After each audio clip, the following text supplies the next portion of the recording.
হামলা, ভাঙচুর, অগ্নিসংযোগের ঘটনায় মির্জা ফখরুলের বিরুদ্ধে 11টি মামলা হয়। এর মধ্যে 8টি পল্টন থানায় আর বাকি 3টি রমনা মডেল থানায়। অনুযায়ী পুলিশ সদস্যরা আর তখন স্থানীয় লোকজনের হামলায় এক পুলিশ সদস্য সহ 2 জন গুরুতর আহত হয়। বর্তমানে তারা হাসপাতালে। পরে পুলিশ বাদী হয়ে 20 জনের নাম উল্লেখ করে মামলা করে। সরকার পতনের এক দফা দাবিতে দ্বিগুণ শক্তি নিয়ে ফের মাঠে নামছে বিএনপি। এবার আন্দোলনে যুক্ত হবে নতুন কিছু ধারা এবং কর্মসূচি হবে আরো জোরদার। খুঁজে বের করা হচ্ছে দলের স্বার্থে কারা বেশি কাজ করছেন তাদেরও। সবচেয়ে লাভজনক ব্যবসা এই মুহূর্তের, হ্যাঁ, মানে দুটো ব্যবসায় দুজন হাজব্যান্ড ওয়াইফ মিলে দুটোই করছিলেন। একটা হচ্ছে সরকারি চাকরি করা আর একটা হচ্ছে রাজনীতি করা। তিনি আওয়ামী লীগের হয়ে বিনা প্রতিদ্বন্দ্বিতায় নির্বাচিত হয়ে। প্রিয় দর্শক শ্রোতা, আসসালামু আলাইকুম। নতুন একটি নিউজ ভিডিওতে আপনাদের জানাই স্বাগতম। আজকের এই ভিডিওতে আপনারা দেখতে চলেছেন মির্জা ফখরুল সাহেবকে মারতে আসি কিন্তু বিএনপির হাতে ভালোভাবেই আহত হলেন পুলিশ বাহিনী। সেই সাথে কিন্তু পুলিশ এবং আওয়ামী লীগ এক সাইডে, জামায়াতবাদী এবং বিএনপি অন্য সাইডে ভয়াবহ কিন্তু সংঘর্ষ হয়েছে। আজকের এই ভিডিওতে আপনারা বিস্তারিত এবং প্রমাণের মাধ্যমে সব কিছু দেখতে পারবেন। সেই সাথে সাথে কিন্তু শেখ হাসিনাকে রীতিমতো ধুয়ে দিল পিনাকি ভট্টাচার্য হঠাৎ কিন্তু শেখ হাসিনার উপর খেপে গেল। আজকের এই ভিডিওতে আপনারা বিস্তারিত এবং প্রমাণের মাধ্যমে সব কিছু দেখতে পারবেন। সেই সাথে যে ভিডিওর অংশ বিশেষ থেকে শুরু করেছিলাম সেই ভিডিওগুলো আপনারা বিস্তারিত মাধ্যমে দেখতে পারেন।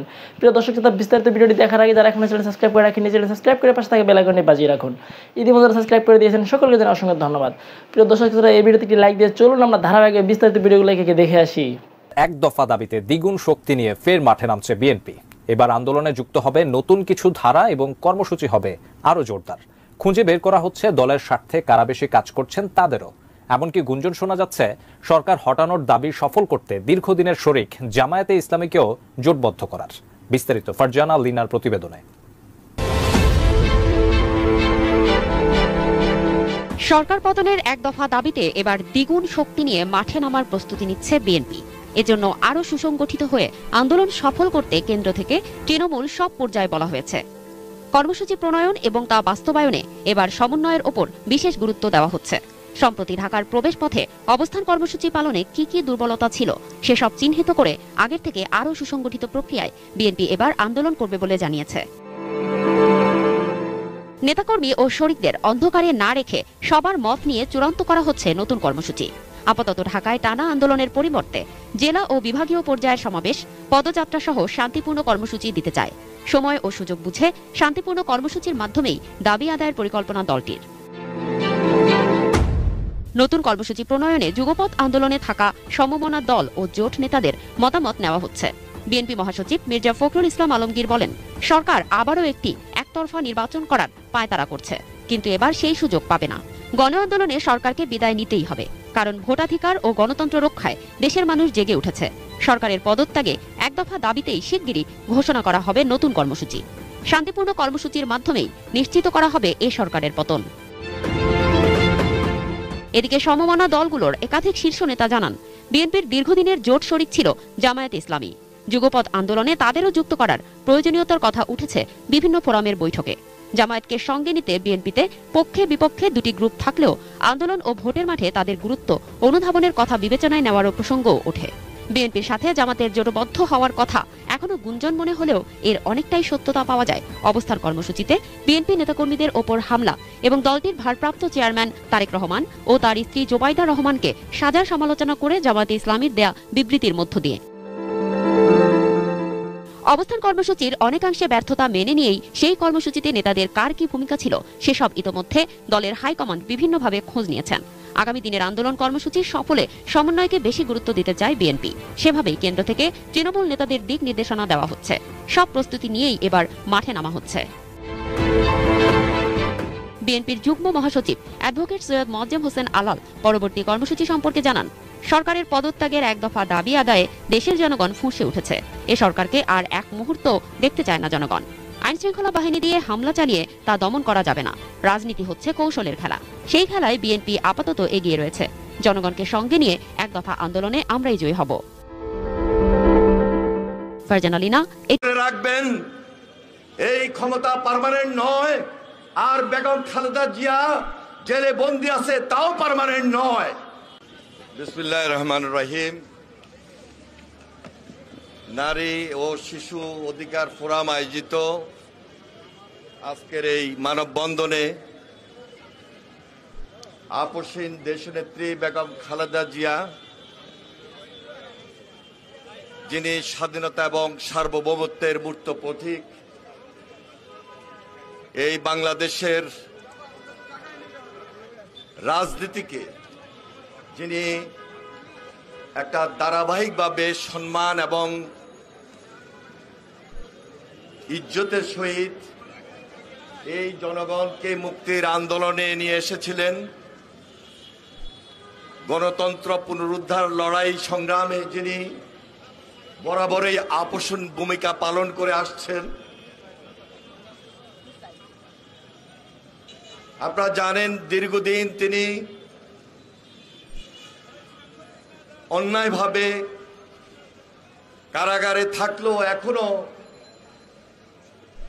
তিনি অসুস্থ অবস্থায় রাজধানীর এভার কেয়ার হসপিটালে বন্দি বলা চলে, বন্দি অবস্থায় রয়েছেন। তার মুক্তির দাবিতে আজকের এই মানববন্ধনের সম্মানিত সভাপতি প্রধান অতিথি হিসাবে উপস্থিত রয়েছেন বিএনপির সংগ্রামী মহাসচিব মির্জা ফখরুল ইসলাম আলমগীর,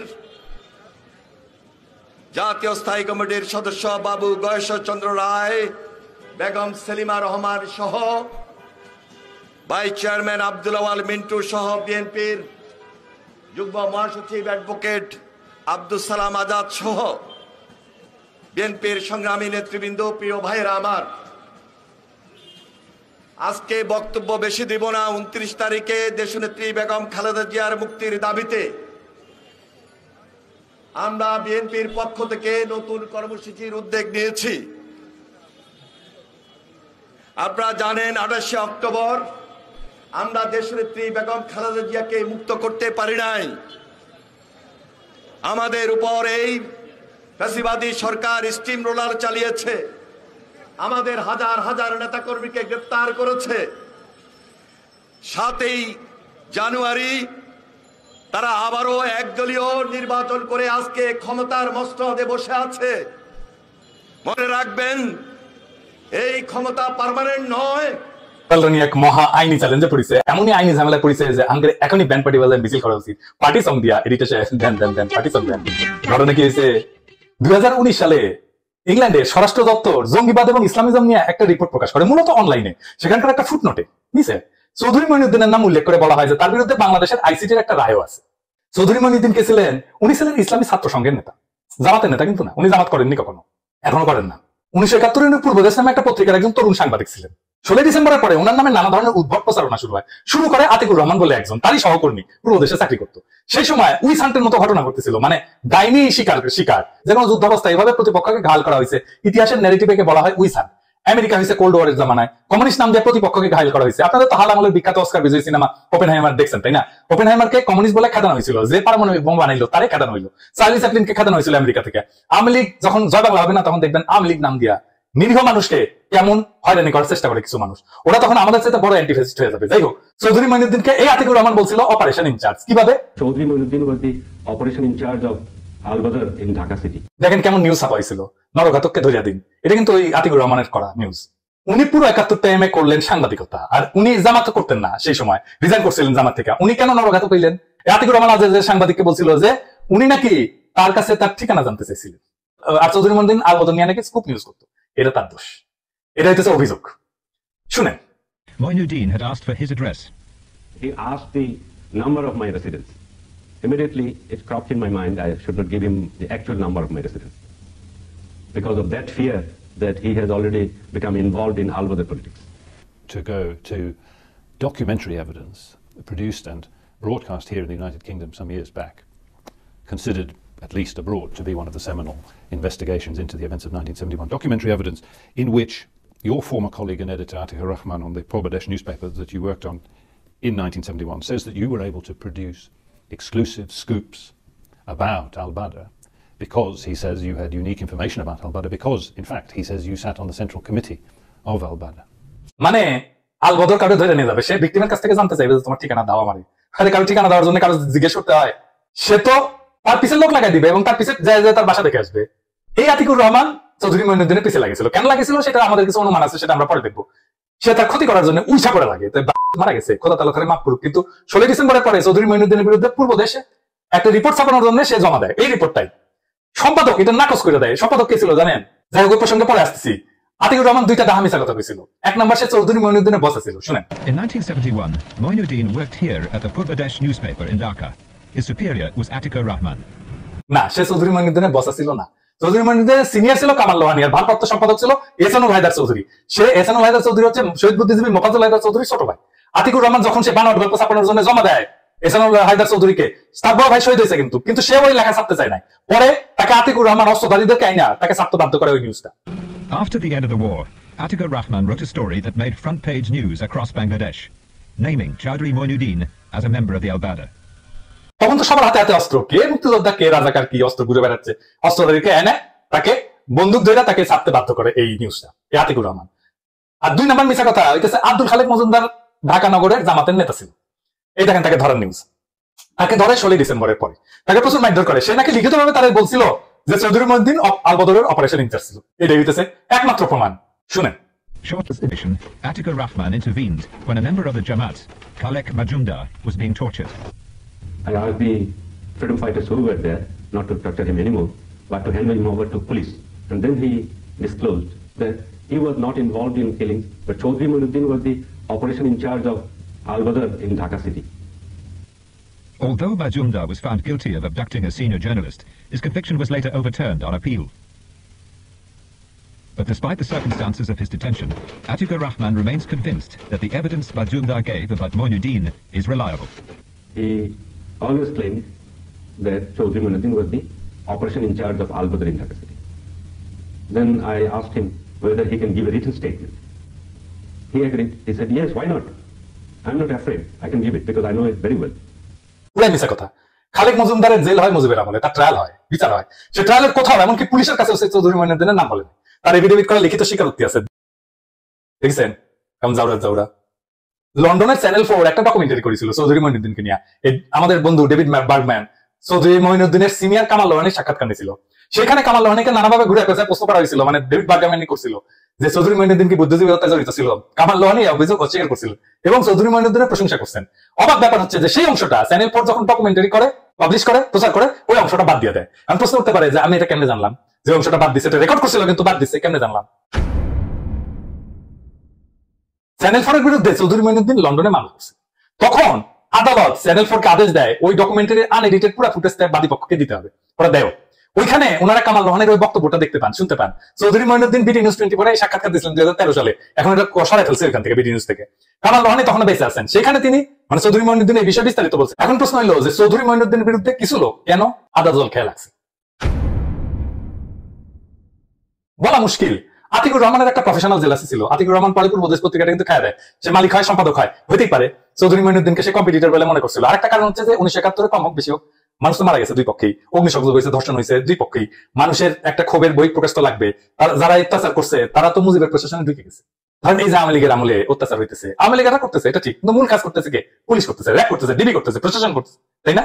আওয়ামী লীগ যা বাংলা হইলে দেখবেন যে পুলিশ, র্যাব নিরীহ আওয়ামী লীগারদের ধৈরা বাম্বু দিবে, অতি উৎসাহী হয়ে বাম্বু দিবে, বাম্বু দিয়ে ছবি তুলবে আর ভিডিও করে পাঠাবে আনকারের কাছে, কইবে যে দাদা দেখেন ইনকা করে সাইজ করেছি, ঠিক আছে না, আরো কিছু করবো, আরো কিছু করা লাগবে, মানে নিজে বাঁচার জন্য সে বলির পাঠা খুঁজবে।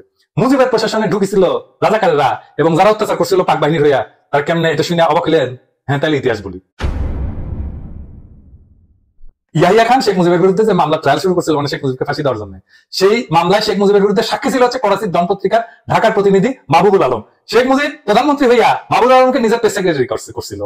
হ্যাঁ, অবাক হলেন? অবাক হলেন না? আরো আছে। 71 সালে ঢাকার এপিপি অফিসের জেনারেল ম্যানেজার ছিল আবুল হাসিম। সে শেখ মুজিবের জনসংযোগ অফিসার হয় মুক্তিযুদ্ধের পরে। সিএসপি সহ রফিকুল্লাহ যে পাক বাহিনীর পক্ষে কাজ করে গেছে তারে শেখ মুজিব তার সেক্রেটারি বানায়।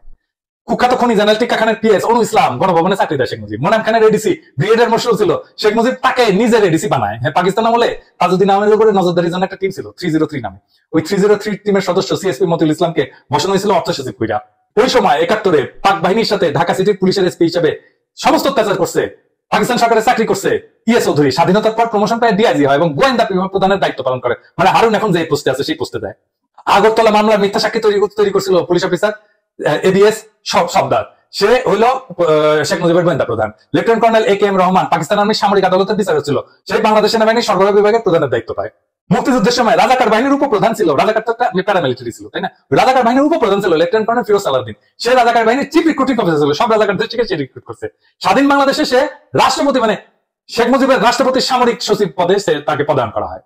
শেখ মুজিব সরকারের সেনা পুলিশ প্রধান ছিল ক্যাপ্টেন হাকিম। মুক্তিযুদ্ধের সময় সে পাকিস্তান আর্মির ৭১ ফিল্ড রেজিমেন্টের ট্রানজিট ক্যাপ্টেন হিসেবে মুক্তিযোদ্ধাদের বিরুদ্ধে সরাসরি অপারেশন করছে আখাউড়াতে, তেলিয়াপাড়াতে, এবং এই জায়গায় প্রচুর মুক্তিযোদ্ধা শহীদ হয়েছে তার অপারেশনে। মুক্তিযুদ্ধের সময় পাকিস্তান আর্মির গোলাবারুদ সরবরাহের দায়িত্বে থাকা পাকিস্তান আর্মির অর্ডিন্যান্স কোর অফিসার লেফটেন্যান্ট মোতাব্বের এবং লেফটেন্যান্ট ফরিদ স্বাধীন বাংলাদেশের পুলিশের ডিআইজি হয়। এয়ার কমান্ডার আমিনুল ইসলাম মুক্তিযুদ্ধের সময় পাকিস্তান গোয়েন্দা সংস্থা আইএসআই ঢাকার প্রধান ছিল। স্বাধীনতার পরে শেখ মুজিব তার প্রশাসনে সশস্ত্র বাহিনীর গোয়েন্দা প্রধান বানায় তারে, মানে ডিজিএফ এখন যেটা তার প্রধান বানায় তারে।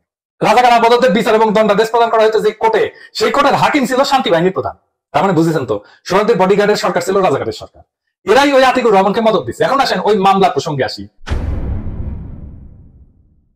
ওই যে 2019 সালে যুক্তরাষ্ট্রের যে ষষ্ঠ দপ্তরে জঙ্গিবাদ এবং ইসলামিজম নিয়ে যে রিপোর্টটা প্রকাশ করছে বলছিলাম না, সেই সময় ইংল্যান্ডের স্বরাষ্ট্রমন্ত্রী কে ছিল জানেন? প্রীতি জিন্টা। আরে দূর, কি কই প্রীতি প্যাটেল, গুজরাটের মেয়ে। ওই মোদির 1 নাম্বার লেসপেন স্যার। তাহলে বুঝছেন তো ওর কেন এত কুরকুরানি? তো কুরকুরানি তো ভালোই হয়েছে। কি ভালো হয়েছে সেটা একটু দেখেছি।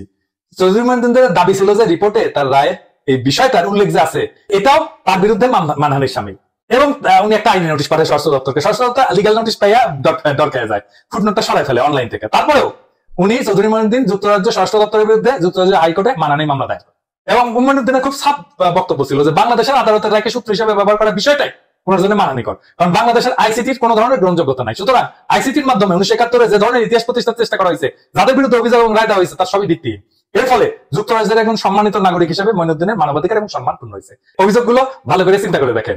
আবার বিপরীত পক্ষ মানে স্বরাষ্ট্র দপ্তরের আইনজীবীরা এরা বলে যে অন্য একটা দেশের আদালতে ইতিমধ্যে চূড়ান্তভাবে নিষ্পত্তিকৃত একটা বিষয় পুনরায় উত্থাপন করে মহিউদ্দিন যেটা করার চেষ্টা করতেছেন তা হচ্ছে মূলত যুক্তরাজ্যের আইন ব্যবস্থা অপব্যবহার করতেছেন উনি। সুতরাং মহিউদ্দিনের মামলাটা খারিজ করে দেওয়া হোক, এটাই হইতেছে মামলার বিষয়টা, মানে যেটা খারিজ করা হবে নাকি হবে না। তার মানে পরোক্ষভাবে এই মামলার অন্যতম বিচার্য বিষয় হয়ে দাঁড়িয়েছে যুক্তরাজ্যের আদালতে আইসিটি আর বাংলাদেশের বিচার ব্যবস্থার গ্রহণযোগ্যতা যাচাই, ঠিক কিনা বলেন? এই রায় চৌধুরী মহিউদ্দিনের পক্ষে গেছে, মানে এটা খারিজ হয় নাই, আলহামদুলিল্লাহ। তাইলে হাঙ্কারে কি লাভ আর কামাল রানীর কি বাস? হাঙ্কার কি লাভ হয়েছে সেটা আর আমার কইতে হবে না। একজন আমেরিকার রায়হান রশিদ রায় হওয়ার আগে আশঙ্কা প্রকাশ করে লিখছিল চ্যানেলায়, যদি চৌধুরী মহিউদ্দিন এই মামলায় জিতে যায় তাহলে কি হবে। আমি ওইখান থেকে কইয়া এসেছে একটা সম্ভাবনার কথা বলছিল। 1 নম্বর হচ্ছে, যদি চৌধুরী মহিউদ্দিনের পক্ষে রায়টা যায় তাইলে সেই রায়টা দেশে বিদেশে আইসিটির পুরো প্রক্রিয়া এবং প্রত্যেকটা বিচারের রায়কে চূড়ান্তভাবে প্রশ্নবিদ্ধ করবে, এবং যুক্তরাজ্যের আদালতের রায় শক্তিশালী হাতিয়ার হয়ে উঠবে হাসিনা বিরোধীদের হাতে। এইটা নাকি 4টা সম্ভাবনার মধ্যে সবচেয়ে কম ক্ষতিকর, বাকিগুলো নাকি আরো বেশি ক্ষতিকর এবং সুদূর প্রসারী। 2 নম্বর কইছে, এই যে আইসিটির সমালোচনা, এটা পশ্চিমের গুরুত্বপূর্ণ আদালতের বদৌলতে এক ধরনের আইনি বৈধতার সিল পেয়ে যাবে। এই বিষয়টাকে তখন আইসিটির বিচারে দণ্ডপ্রাপ্ত সব আসামি ব্যবহার করতে পারবে এই জাতীয় কৌশলগত মানহানি মামলায়। উনি কইতেছে বর্তমানে যুক্তরাজ্যের আইন ব্যবস্থা এবং আদালত এমনিতেই এই জাতীয় মানহানি মামলার ক্ষেত্রে আকর্ষণীয় ফোরাম হয়ে উঠছে। সারা বিশ্বের অন্য সব ব্যবস্থার তুলনায় এই সুযোগটা ধারাভাবে নেওয়ার সুযোগ তৈরি হবে তখন, মানে কইতেছে যুদ্ধাপরাধী পক্ষের দিক থেকে। এইভাবে 1971 প্রতিষ্ঠিত ইতিহাস একটু একটু কইরা বিকৃত হইতে থাকবে পরবর্তী প্রজন্মের কাছে। তৃতীয়ত ওই করছে, যদি চৌধুরী মহিউদ্দিন উতরে যাইতে পারে তাহলে 71 সংগঠিত যা যা অপরাধ হইছে তা নিয়ে বর্তমান এবং ভবিষ্যতের সমস্ত ধরনের গবেষণার লেখালেখির কাজ উদ্যোগগুলো একটা বড় ধরনের প্রতিবন্ধকতার সম্মুখীন হবে। লেখক এবং গবেষকদের বাবা গবেষকদের তাদের কাজগুলো করতে হবে প্রত্যেক পদে পদে মানহানি মামলার খড়গ মাথায় নিয়ে। আমরা রাজনীতি করছি, অ্যাক্টিভিজম করছি, প্রত্যেক পদে পদে ডিজিটাল সিকিউরিটি অ্যাক্টের খড়গ মাথায় নিয়ে না। আইন বিষয়ে কইতেছে আইন বিষয়ে যাদের বিন্দু মাত্র ধারণা আছে তারা জানবেন কাউকে হয়রানি করতে বা আর্থিকভাবে সর্বশান্ত করতে মানহানি মামলার কোনো জুরি নাই। তার মানে আমাদের নামে ডিজিটাল সিকিউরিটি অ্যাক্টের মাধ্যমে মামলা দিত, এখন মামলা খাবে নিজম মজুমদারেরা ইউরোপে বসে।